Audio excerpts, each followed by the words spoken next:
While other Villainess reincarnations choose to develop quietly in secret, she immediately lays her cards on the table in front of the male lead. She openly reveals that she has memories from her past life, and that her mission is to break him up with his future true heroine. Anya Normal would think she's crazy hearing this, but the male lead strangely finds it interesting. It turns out he's been a genius since childhood, able to learn anything instantly. As a foreign prince, he was born at the very top, so life has always felt boring to him, until today, when he meets his fiancée for the first time, and finally encounters something he can't predict, so he lets her continue talking about her past life. Because of how calm he is, Batya even starts to think he might be a fellow transmigrator. Anyway, now that she said it, her goal is simple. She wants him to cancel the engagement right now. That way, neither of them will suffer in the future. And all of this is because the world she reincarnated into is an otome game she loved in her previous life, so she knows how the story will unfold. In a few years, the male lead will meet his true love, then fall for her and break off their engagement. So instead of waiting for that, it's better to just cancel it now, then he can directly reach his happy ending. Hearing this leaves the male lead completely stunned, because up until now, he's never heard words he couldn't understand. But one thing he does understand is that Batya doesn't want to go through that story again. Whether she's making it up or not,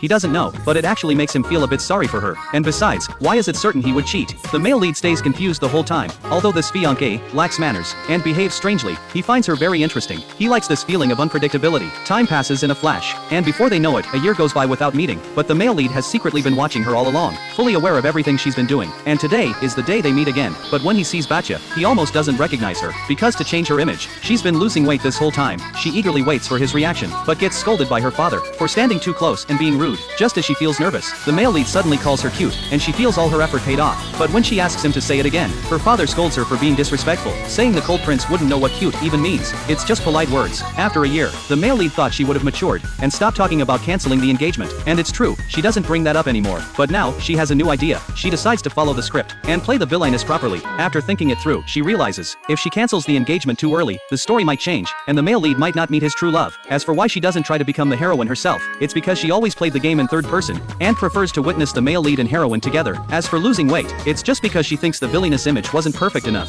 Fortunately, the male lead is already used to her. As long as Batya shows up for his 11th birthday on time, he already feels lucky. But hearing this suddenly reminds Batya that according to the timeline, her mother will die next year. When asked, she explains, her mother will catch a plague in summer and die from it. At the same time, many people will die from that plague unfortunately. The main ingredient for the cure, Rona grass, is extremely scarce and very difficult to cultivate, which leads to this tragedy. The male lead had always thought she was joking, but her acting is just too convincing, and if the plague is real, the consequences would be severe. So with a might as well try attitude, he comforts Batya, saying there's still a year, and it's not too late to prepare. As a prince, he has the power to do so. Soon, a year passes, but strangely, Batya hears no news of any outbreak, and her mother doesn't fall ill either. What she doesn't know is, the plague did happen. It was just eliminated by the prince before it could spread, because they developed a cure in advance, and predicted the timing, so the outbreak ended before it began. This makes Batya overjoyed, because even as a reincarnator, she alone couldn't have influenced something this big. Thankfully, the male lead believed her, and during the process of making the cure, the male lead also found an interesting book that contains the method for making a universal medicine. As thanks for solving the plague, he turns it into a necklace and gives it to her.